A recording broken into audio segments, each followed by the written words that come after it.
तमहं सर्वदा वन्दे श्रीमद्भगवन् अज्ञानतिमिरान्धस्य ज्ञानाञ्जनशलाकया चक्षुरुन्मीलितं येन तस्मै श्रीगुरवे नमामि हृदये शेषे लीलाक्षीराब्धिकाय लक्ष्मीसहस्रलीलाभिः सेव्यमानं कलाम् चतुर्विंशतिविंशतिविंशतिविंशतिविंशतिः षड्भिर्विराजते योगो पञ्चमा।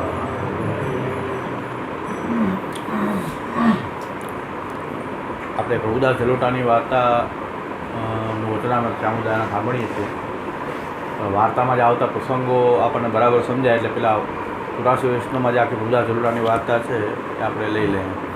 પછી જે કાંઈ પ્રસંગની ચર્ચા રામદાસના બધા પ્રસંગની ચર્ચા આવે એટલે આપણને બરાબર સમજાય વ્યવસ્થિત. એટલે આપણે પહેલાં આપણે વાર્તા ચોરસ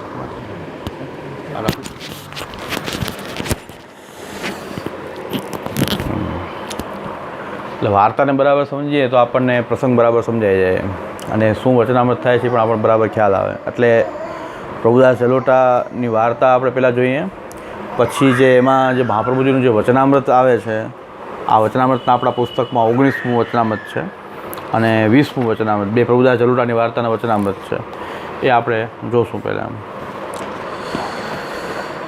अब श्री आचार्य जी श्री महाप्रभु के सेवक प्रभुदास जलोटा क्षत्रिय सिंहनंद के वासी तिनकी वार्ता को भाव कहते हैं.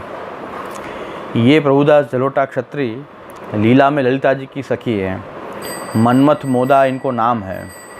काम लीला की सामग्री सब सिद्ध करत हैं और विहार लीला की वार्ता में ललिता जी सो वार्ता करी मग्न रहत हैं. ताते इनको नाम मनमथ मोदा है. सो सिंहनंद में क्षत्रिय के घर जन्मे. सो वर्ष 13 के भय तब इनको ब्याह भयो. सो स्त्री महाकुपात्र आई. तो सबन को गारी दे, जो वस्तु पावे सो चुराए के माँ बाप को दे आवे.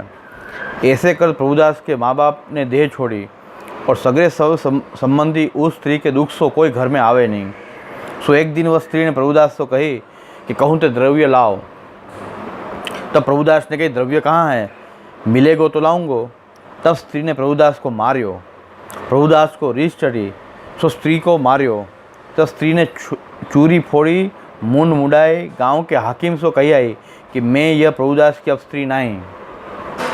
जो यह घर में आवेगो तो या के ऊपर मैं मरूंगी. तब प्रभुदास आए सो कहे मैं घर छोड़ी के जात हूँ, मेरे तेरे बेदाओ. या प्रकार बेदाओ करी के गाँव ते निकसी गए. बेदाओ એટલે છૂટા છેડા. हाँ, बेदाओ करी के गाँव ते निकसी गए. सो राजनगर सिकंदरपुर में आए. ता रामदास क्षत्रिय इनके ज्ञाति को होतो ता उतरे. रामदास ने वार्ता के बे मित्र पछी तो ये रामदास क्षत्रिय उनके ज्ञाति को होतो ता उतरे. सो वो रामदास को मर्यादा मार्गी वैष्णव को संग भयो होतो. सो वहाँ प्रभुदास कछु दिन रहे. श्री आचार्य जी राजनगर सिकंदरपुर के पास बगीचे थी ता उतरे हैं. सो वो बगीचे में प्रभुदास आए. सो श्री आचार्य जी के दर्शन करी के मन में यह आई कि जो इनके सेवक हों. तब श्री आचार्य जी से विनती करी, महाराज मोको सेवक करिए, कृपा करो. तब श्री आचार्य जी ने कही कि तेरे रामदास मर्यादा मार्गी को संग है, ताते हमारो सेवक मत हो. तब प्रभुदास ने कही, महाराज आप कहो तो रामदास को हूँ आपको सेवक कराऊँ. तब मोको सेवक करोगे, मेरो कहो रामदास नटेगो नहीं. तब श्री आचार्य जी कहे, कहाँ भयो सेवक कराए, वाको अंगीकार मर्यादा में ही है, परंतु जहाँ रामदास को ले आओ, दो उनको संग ही सेवक करेंगे. तब प्रभुदास के पास आई के कहो कि श्री वल्लभाचार्य जी साक्षात पुरुषोत्तम हैं, सो पधारे हैं गांव बाहर बगीचे में. सो हम तुम दो जने सेवक हों तो मिली के सेवा करें. तब रामदास ने कही, मेरे तो एक वैरागी गुरु है, वहाँ कंठी मैंने बांधी है, सो अब दूसरा गुरु कैसे करूँ. तब प्रभुदास कहे कि अब हमारे तेरे न बनेगी, मेरे वस्त्र पात्र सब देव, तब रामदास ने कहा कि तुम्हारे लिए सेवक होऊंगा, परंतु मैं अपनी टेब न छोड़ूंगा। तो प्रभुदास कहे सेवक तो हो, રીતિ મતી કર્યો।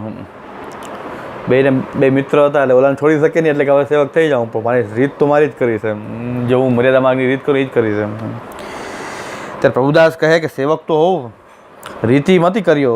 तब रामदास प्रभुदास दो आए, श्री आचार्य जी नवाए के दो उनको नाम सुनाए।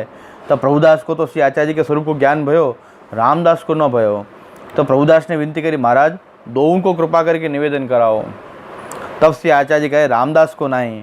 तब प्रभुदास समझी गए, तब कहे मोही को कृपा करके कराओ। तब श्री आचार्य जी ने प्रभुदास को ब्रह्म संबंध करायो। पाछे भगवत सेवा की प्रभुदास रामदास को मिली के कही। तब श्री आचार्य जी कहे कि अभी नहीं, कछु दिन पीछे। यह कही कि आप तो श्री गोकुल पधारे, प्रभुदास पुष्टि मार्ग की रीति बतावे, रामदास मर्यादा मार्ग की रीति करे।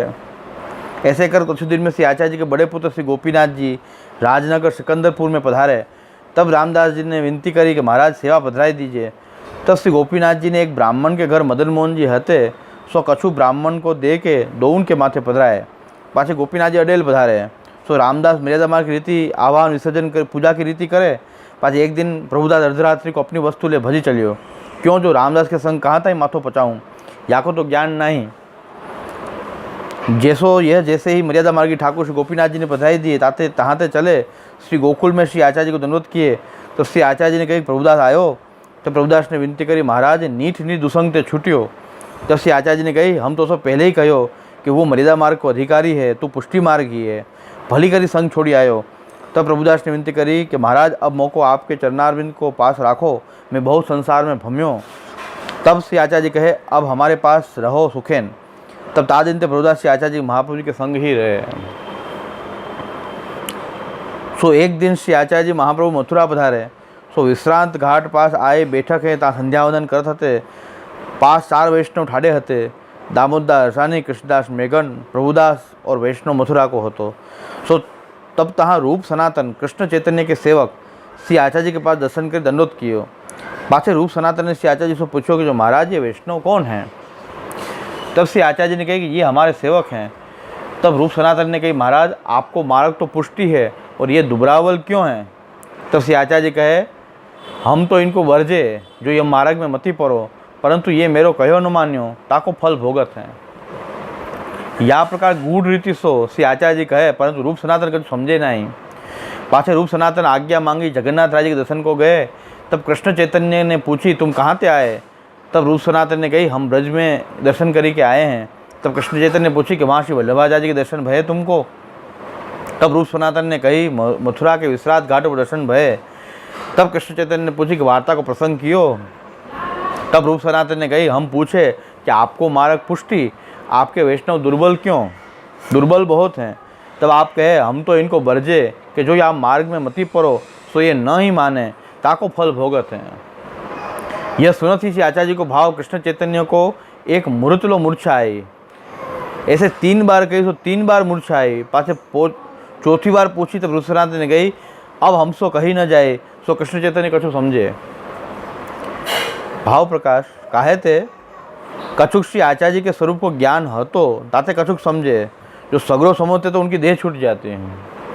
और श्री आचार्य जी कहे, या मार्ग में मती पड़ो, सो कहो न मान्यो, तब फल दशा को भोगे। जैसे पंचाध्याय में ब्रजभक्तन सो ठाकुर जी कहे घर जाओ, परंतु ब्रजभक्त यह बात न माने, तब रासलीला के फल को पाए। सो अब तो मर्यादा रीति सो कहे, काहे थे वेद की मर्यादा यह, जो सेवक होन को आवे तो एक बार ना कहनो, वो सेवक को भाव दृढ़ता देखन को। पाछे वाकी पूर्ण प्रीति सेवक होन की होए तो सेवक किए वहाँ को फल मिले, ताते कृष्ण वैष्णव को ना कहनो। और यह मार्ग में मती पड़ो, सो यह मार्ग ब्रजभक्तन को है। जैसे ब्रजभक्त सर्वसमर्पण करी शरण भये, तब खान पान देह सुख सब छूटियो, विप्रयोग की फल दशा को भोगत हैं। ताते देह कृश होए, विरह के उदास उठे, नेत्रन में जल भराए, कंठ रुकी जाए, सगरी देह में पसीना होए, मूर्छित होए, हंसी पड़े, रुदन करे, नृत्य करे इत्यादि भक्त के लक्षण हैं। वार्ता प्रसंग 2। और प्रभुदास रसोई हादसों सदा करते। सो एक दिन रसोई बिगड़ गई, दाल काची रही, लीटी झरी गई। तब प्रभुदास ने मन में यह आई, जो ऐसी बिगड़ी रसोई ठाकुर जी को कहाँ समर्पें, तब चरणामत मिलाए के लिए। काहे थे पुष्टि मार्गी वैष्णव हैं, तीन को मन कोमल है। जैसे ठाकुर जी अत्यंत कोमल है, तैसे भक्तन को मन हुए है, ताते यह विचारे कि जो कहाँ ऐसी सामग्री समर्पों, और दग्धन्न को दोष हुए हैं, वृंताकम च कलिंगम च दग्धान्नम च मसूरी कहा इत्यादि विचारी के ठाकुर जी को समर्पे नहीं, और अन्नप्रसादी को महादोष है चरणामत मिले के लिए। तब श्री ठाकुर जी ने आचार्य जी से कहो कि जो मैं प्रभुदास की बाटी देखी सो आजू मोकू भोग न धर्यो आपू लिए। या में ये बताए कि जो ठाकुर जी यद्यपि एक हैं नंदराज कुमार, परंतु भक्तन के भाव करी के जितने भक्त हैं तितने ठाकुर हैं। सो प्रभुदास के भाव के ठाकुर जी ने कही कि जो प्रभुदास ने भोग नहीं धर्यो। ઠાકોરજી એક જ છે, પણ દરેકની ઘરે બિરાજી એના ભાવનું સ્વરૂપ છે, એટલે આપણે એને ભોગ ન ધર્યો તો ઠાકોરજી કીધું કે પ્રભુદાસે મને ભોગ નથી ધર્યો, કારણ કે રોજ ધરે છે, આજે એના ભાવના ઠાકોરજી ન હરેगा। तब श्री आचार्य जी ने प्रभुदास से कहो कि तू आजू ठाकुर जी को भोग समर्पे बिना क्यों लियो। तब प्रभुदास ने विनती करी, महाराज दारी काची रही, अंगा करी जरी गई, ताते चरणामत मिली के लियो। श्री आचार्य जी कहे कि ऐसी रसोई क्यों करी। श्री ठाकुर जी बड़ी बेर लो बाट देखी, ताते सावधानी सो आछी रसोई करी भोग धरी के लीजो। ताते थे प्रभुदास सावधानी से रसोई करते। भाव प्रकाश या में यह जताए कि यद्यपि चरणामत मिलाए के लियो सो अन्न दोष मिट्यो, परंतु भगवत भोग पदार्थ न भयो। ताते वैष्णव को जैसे ठाकुर जी को भोग धर्यो हो तैसे ही लेनो।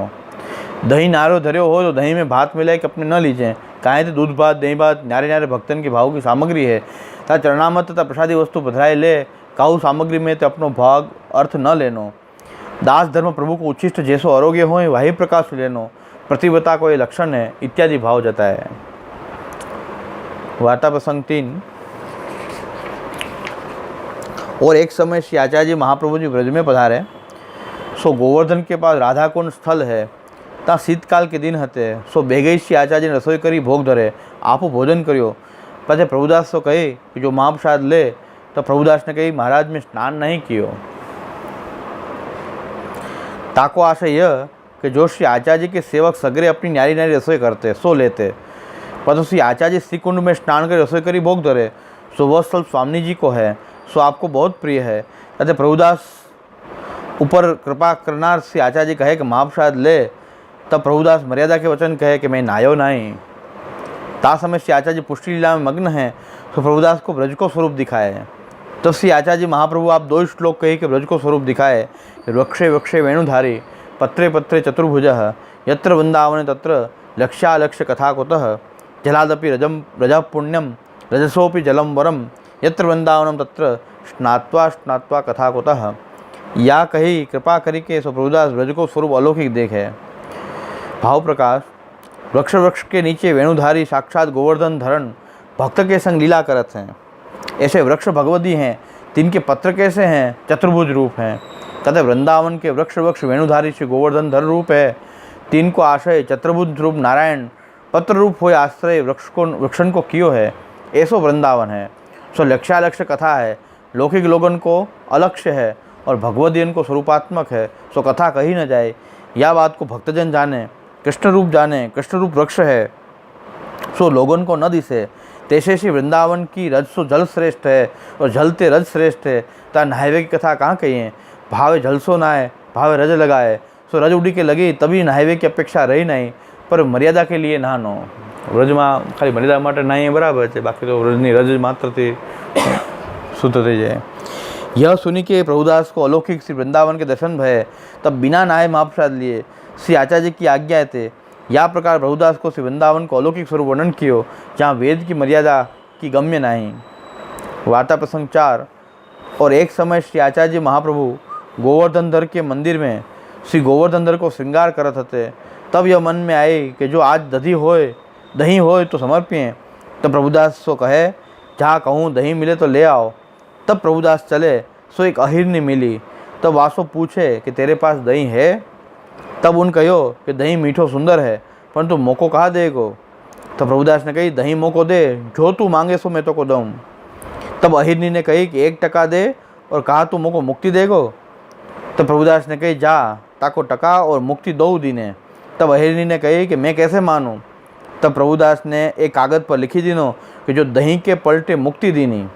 तब अहिरनी अपने चंचल सो बांधी के अपने घर आई। तब वाने पड़ोसनी सो कही, आज मैं दही के पलटे मुक्ति ले आई हूँ। तब पड़ोसनी ने कही, अरे जा तो को बेरागिया ने ठगी लियो। मुक्ति कहाँ देगो। जब वह अहिरनी ने कही कि ऐसे मती कहे, वो बड़े महापुरुष हैं, मोको साचे ही मुक्ति दीनी है। मोको कागज लिखी दियो सो मेरे छेड़े बांधियो है, वो झूठ न बोले। तब वो कहो अब जानी पड़ेगी। पाછી घड़ी दोई में वाकी देह छूटी। तब जमदूत आए। इतने में विष्णुदूत आए कि जमदूत तो कहे छोड़ी देव या को मुक्ति करेंगे। जब जमदूत ने कही यह मुक्ति को कछु साधन तो क्यों नहीं, मुक्ति कैसे होगी। तब विष्णुदूत ने कही याको श्री आचार्य जी के सेवक प्रभुदास ने दही के पलटे मुक्ति दीनी है, सो ले जाएंगे। तब जमदूत फिर गए। विष्णुदूत याको विमान पर बैठाए के ले चले। तब इनने कहो कि मेरी पड़ोसनी को विश्वास नहीं ताते वासो कही चलो। तब वासो कहे कि श्री आचार्य जी के सेवक ने दही के पलटे याको मुक्ति दीनी हती, सो याको ले जात हैं। तब वह अपने घर ते दौड़ी के आई, देखे तो वह हिरनी मरी पड़ी है। तब वो पड़ोसनी ब्रजवासी सो कहे छेड़े एक चिट्ठी बंधी है, सो देखो तो। तब वाके अंचल देखो तो दही के पलटे मुक्ति लिखी है। तब वाको विश्वास आयो। तब वे हूँ चली कि मैं हूँ वहाँ महापुरुष के पास मुक्ति ले हूँ। सो श्री आचार्य जी की सेवक नहीं हुई कृतार्थ भाई। और यह श्री आचार्य जी दही भोग धरे। तब श्री श्रीनाथ जी ने कहे कि दही बहुत मीठो है। पाछे मंदिर ते पधारे। तब श्री आचार्य जी कहे प्रभुदास दही बहुत मीठो सुंदर लायो, कहाँ दियो। तब प्रभुदास ने कही महाराज महा मोंघो आयो है, दही के पलटे मुक्ति दीनी है। तब श्री आचार्य जी कहे कि भक्ति क्यों न दीनी, ठाकुर जी प्रीति से औरोगे तो मुक्ति तुच्छ कहाँ दीनी। तब प्रभुदास कहे महाराज मुक्ति उनने मांगी जो भक्ति मांगती तो भक्ति भी देतो। भाव प्रकाश याको कारण यह कि जो तादिन दान एकादशी हती, सुबह दिना दही अवश्य चाहिए। दादा श्री आचार्य जी के आज दही अवश्य चाहिए। और श्री आचार्य जी के सेवक को महात्मा दिखायो कि जो भक्ति मुक्ति देवे को सामर्थ्य श्री आचार्य जी के सेवक को है। वो प्रभुदास झलोटा श्री आचार्य जी के से कृपा पात्र भगवदी हते। इनकी वार्ता कहाँ तक कही। आमां जे बे वचनामृत छे ए आ छे, वार्तामां आवी गया है, पण एमांथी वचनामृत अलग संग्रह करेला है। आप श्री आचार्य जी आप 2 श्लोक कही के ब्रज को स्वरूप दिखाए। वृक्ष वृक्ष वेणुधारी पत्रे पत्रे चतुर्भुज, यत्र वृंदावन तत्र लक्ष्यालक्ष्य कथा कुतः, जलादपि रज पुण्यम रजसोपि जलम वरम, यत्र वृंदावनम तत्र स्नात्वा स्नात्वा कथा कुतः। यह कही कृपा करी के सो प्रभुदास को ब्रज को स्वरूप अलौकिक देखे। भाव प्रकाश वृक्ष वृक्ष के नीचे वेणुधारी साक्षात गोवर्धन धर भक्तन के संग लीला करत हैं। ऐसे वृक्ष भगवती हैं, तिनको पत्र कैसे हैं, चतुर्भुज रूप हैं। तथा वृंदावन के वृक्ष वृक्ष वेणुधारी श्री गोवर्धन धर रूप हैं। तिनको आश्रय चतुर्भुज रूप नारायण पत्र रूप हो आश्रय वृक्षण को कियो है। ऐसो वृंदावन है तो लक्ष्यालक्ष्य कथा है। लौकिक लोगों को अलक्ष्य और भगवती इनको स्वरूपात्मक है, सो कथा कही न जाए। यह बात को भक्तजन जाने, कृष्ण रूप जाने। कृष्ण रूप वृक्ष है सो लोगों को न दिसे। जैसे श्री वृंदावन की रज सो जल श्रेष्ठ है और जलते रज श्रेष्ठ है। ता नहावे की कथा कहाँ कही है। भावे जल सो नहाए भावे रजे लगाए। सो रज उड़ी के लागी तब नहावे की अपेक्षा रही नहीं, परंतु मर्यादा के लिए नहानो। सो एक समय श्री आचार्य जी महाप्रभु गोवर्धनधर के मंदिर में श्री गोवर्धनधर को श्रृंगार करत थे। तब यह मन में आई जो आज दही होए तो समर्प्य। तब प्रभुदास तो कहे कि जा कहूँ दही मिले तो ले आओ। तब श्री प्रभुदास चले तो एक अहिरनी मिली। तब वासो पूछे तेरे पास दही है। तब उनने कहो दही मीठो सुंदर है, परंतु तू मोको कहाँ देगो।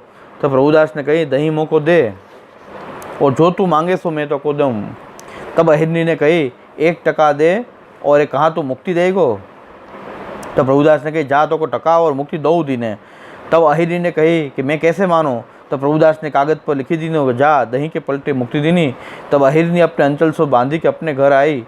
यहाँ श्री आचार्य जी दही भोग धरे। तो श्रीनाथ जी कहे कि दही बहुत मीठो है।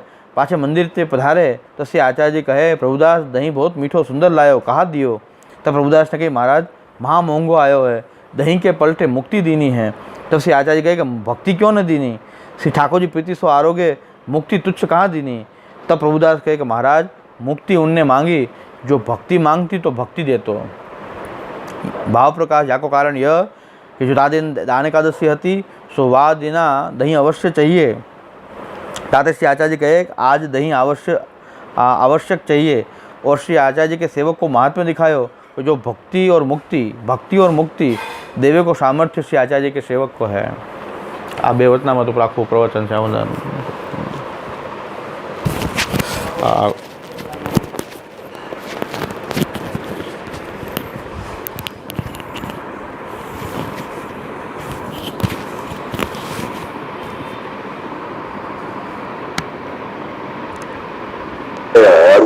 रामदास भी वो कंडीशन बता रहे हो कि तू कह रहे हो तो मैं कंठी लेने तैयार हूं, पर मेरे से पुष्टि मार्ग पाले तो नहीं जाएगा। तो अपन याद में देख सके कि ये एक वार्ता ऐसी जबरदस्त वार्ता है कि पुष्टि प्रवाह के तीनों मॉडल या में काम कर रहे हैं। सिद्धांत रहस्य को, समर्पण को सिद्धांत काम कर रहे हैं। नवरत्न में या सिद्धांत के जो अपवाद बताए, मैं गदाधर दास जी की वार्ता में अपवाद और सिद्धांत को विस्तार से विवेचन कर चुका हूं। वो अपवाद को भी हमें सारा रहस्य बताया है। अंतःकरण में महाप्रभु जी की प्राथमिक समर्पण जो है वो पुष्टि सृष्टि के लिए है, पर अंततः पुष्टि सृष्टि भी यदि प्रभु को समर्पित हो तो प्रायोरिटी वाकी है। वालिए अंतःकरण को सिद्धांत भी सर्वम समर्पितम भक्त्या कृतार्थोसि सुखी भव, अंतःकरण को सिद्धांत क्या में बोल रहे हो।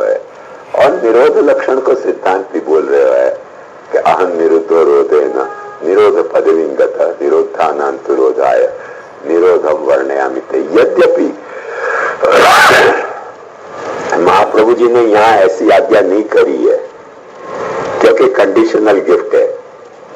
बाकी कई ठिकाने वार्ता में देखोगे ना, या कई पैरेलल सिचुएशन महाप्रभु जी को एक बार नहीं कई बार फेस करनी पड़ी है, और वहां में महाप्रभु जी स्पष्ट एक खुलासा करते रहे हैं निरंतर कि देख तोको मैं समर्पण दे रहे हूं और याकू मैं शरणागति की दीक्षा दे रहे हूं, या को उद्धार शरणागति से हो जाए। यहाँ तो महाप्रभु जी कंडीशनल गिफ्ट है न करके वो भी बोलने से हिचकिचा रहे हैं। वचन में तो कहीं दिखलाई नहीं दे रहा है कि या को उद्धार कैसे होगा।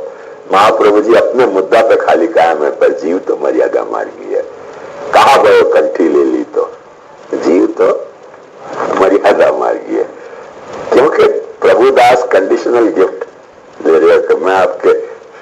अब महाप्रभु जी जान रहे हैं कि वो पुष्टि भक्त है, वो आपको तो आगे बढ़ाना ही है, पर यदि वो ऐसी कंडीशन कर रहे हैं तो महाप्रभु जी कह रहे हैं कि ठीक है तू कह रहे तो दे दो कंठी, पर वो जीव तो मर्यादा मार्गी है। और वो अंत में या वार्ता में सिद्ध भयो है। ऐसे या वार्ता को अपन देखें ना सिद्धांत की लाइफ में, तो कितने ग्रंथन की व्याख्या या वार्ता में हो रही है ये अपने को समझ में आवे। वार्तान की स्टोरी में ग्रंथें छुप जाते हुए, पर उनके पर्दा खोल के अपन देखें तो वो सारे ग्रंथ के उपदेश यहाँ इतने चमक रहे हैं, बहुत अच्छी तरह से चमक रहे हैं। वो बात एक खास यहाँ समझने की है, वो मैंने कल तक के आपको वह मैं विस्तार से समझाने का प्रयास किया। यहाँ जो वचनामृत है वो वचनामृत तो अपन लगे भाई दूज के बाद अपन टैकल कर पाएंगे। आज तो अपन को ये थोड़ी बाकी जो भूमिका है वही कोई सांगोपांग देखनी है। या लिए कुछ जो सवाल आए हैं मेरे पास यहाँ बाहर गांव से, वो सवाल को मैं खुलासा कर दूं। वहां में एक सवाल आया है, कृष्ण की विशेषता सिर्फ अपने पलना झुलावे के भाव या अपनी आवश्यकता के कारण ही है या स्वरूपता विशेषता है। पता नहीं योगेश भाई ऐसे कहते कि शायद रवि बाबा को यह सवाल है, तो मैं आशा करूं कि रवि बाबा सुनते होंगे। कल मैंने ये बात बताई, कृष्ण के साथ अपन अपने जो ये भाव हैं बाल भाव को सेटिस्फाई कर सके हैं, कृष्ण अपने बाल भाव को सेटिस्फाई कर सके हैं, अपन कृष्ण के बाल रूप से अपने भाव को सेटिस्फाई कर सके, तो दोनों के सुर मिल रहे हैं। बाबा ने बहुत अच्छा प्रश्न किया है कि क्या दोनों के सुर मिलने जितनी ही कृष्ण की कोई विशेषता है, कि कृष्ण के स्वरूपगत भी कोई विशेषता ऐसी है कि सुर मिले कि नहीं मिले, पर कृष्ण में कोई असाधारण ऐसी विशेषता है। या प्रश्न को अपन थोड़ी से गहराई में जाके देखें तो केवल कृष्ण कहने से काम चल ऐसा नहीं है। ये प्रश्न की गहराई में जाए ना तो केवल कृष्ण कहने से काम चले ऐसा नहीं है, क्योंकि कृष्ण को एक पहलू वा को परम ब्रह्म होना है। कृष्ण को परम ब्रह्म तो कृष्ण ही, कृष्ण को एक पहलू वा को परमात्मा होना है, कृष्ण को एक पहलू वा को भगवान होना है, कृष्ण को एक पहलू महाप्रभु महाप्रभु जी कहें कि सैव कदाचित जगद उद्धारार्थम अखंड पूर्ण प्रादुर्भूत सन कृष्ण इत्युच्यते। ये परब्रह्म परमात्मा भगवान अपनी परब्रह्मता परमात्मता भगवत्ता को निभाते भय यदि जगत में प्रकट हुए है तो मैं वह कृष्ण कह रहा हूं। अब ये जो कृष्ण को जो नाम है और ये जो कृष्ण की परिभाषा है ये पारिभाषिक नाम हो गया। जब भी अपन कोई चीज को पारिभाषिक नाम धरें वो नाम और एक अपारिभाषिक जो है वो सहज नाम, दो के रोल में अंतर हो गए। एक उदाहरण दूंगा तो आपको समझ में आएगा। जैसे अपन ने मनुष्य की परिभाषा करी कि मनुष्य एक सामाजिक पशु है, मनुष्य एक बुद्धिशाली पशु है, तो सामाजिक पशु या बुद्धिशाली पशु होना मनुष्य की एक परिभाषा हो गई। अब अपन इंटरचेंजेबली याकू वापर सके। कैसे? कि मनुष्य कहना है तो मनुष्य कह दो, जब मनुष्य कहोगे तो वह को मतलब आएगा कोई एक सामाजिक पशु की बात हो रही है। जब मनुष्य कह रहे हो तो ये बात आएगी कि कोई एक बुद्धिशाली पशु की बात हो रही है। मनुष्य नहीं कहना हो तो अपन यह भी कह सके कि कोई बुद्धिशाली पशु की बात कर रहे हो, वह को मतलब क्या होगा? मनुष्य की बात कर रहे हो।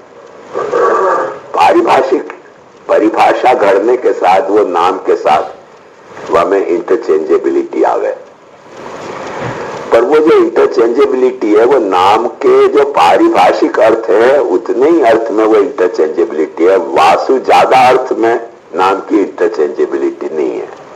जैसे मनुष्य शब्द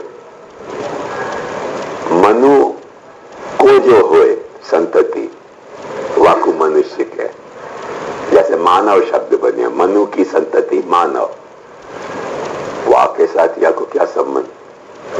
मनु की हर संतति को बुद्धिशाली होना या सामाजिक होना जरूरी नहीं है। अब वो भी मनुष्य को अर्थ तो है ना, पर वो पारिभाषिक अर्थ नहीं है, वो वाको शब्द को अर्थ है। शब्द कैसे घड़ो गयो वाको अर्थ है। अंग्रेजी में आपको इटमोलॉजिक है, वो इटमोलॉजिकल मीनिंग है, डेफिनेशनल मीनिंग नहीं है। ये बात ख्याल में। शब्द के कुछ रूढ़िगत प्रयोग भी हो सके। रूढ़ी में अपन उन शब्दों को वा तरह से वापरते हैं, मूल में वाको अर्थ कुछ और हो। जैसे बहुत प्रसिद्ध उदाहरण आपको दो कि जगत शब्द को अर्थ हो गए जो चलतो रहे, वाको नाम जगत।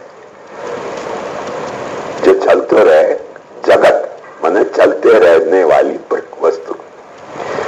चलतो तो गधा भी रहे घोड़ा भी रहे, तो घोड़ा गधा को अपन जगत कहेंगे?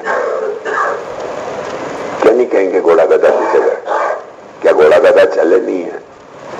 पर रूढ़ी में सब चलने वाले हैं, पर रूढ़ी जो यूसेज है वह में अपन ने घोड़ा गधा को जगत कहने के बजाय जहां में घोड़ा गधा चल रहे हैं वाकू अपन जगत कह रहे हैं। बात समझ में आई ना? वो रूढ़िगत प्रयोग हो गया। ऐसे यहां कृष्ण को अर्थ क्या? क्या पारिभाषिक अर्थ में कृष्ण? क्या रूढ़ी से कृष्ण को जो अर्थ है वो? क्या कृष्ण को अर्थ? ये बात कौन से संदर्भ में कह रही हूं, ध्यान समझो कि कृष्ण की अपनी कुछ विशेषता है कि नहीं। तो कृष्ण एक नाम है, वह नाम के कितने सारे अर्थ हो सके वो अपन इन बातों को सोचें तो ख्याल नाम है।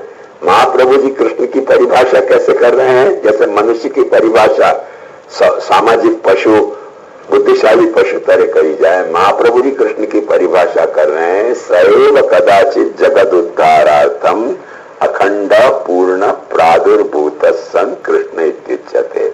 वो परब्रह्म परमात्मा भगवान अपनी परब्रह्मता अपनी परमात्मता अपनी भगवत्ता को इंटैक्ट रख के जब वक्त जगत में प्रकट होते है तो वाकु में कृष्ण कह रहे हूं। अब एक बात ध्यान समझो कि या कृष्ण के पारिभाषिक अर्थ को कृष्ण के जो समकालिक हैं उन सबने तो नहीं मान्य होएगा, सबने तो नहीं मान्य होएगा। क्योंकि कोई कृष्ण को जो है वो अपना द्वेषी मानते थे, कोई कृष्ण को यशोदा ने नहीं मान्यो। यशोदा जी ने नहीं मान्यो। यशोदा जी को जब भगवान ने मुख में ब्रह्मांड दिखायो तो यशोदा जी ने क्या सोचो कि इतनी सारी भूत प्रेत बाधा भाई,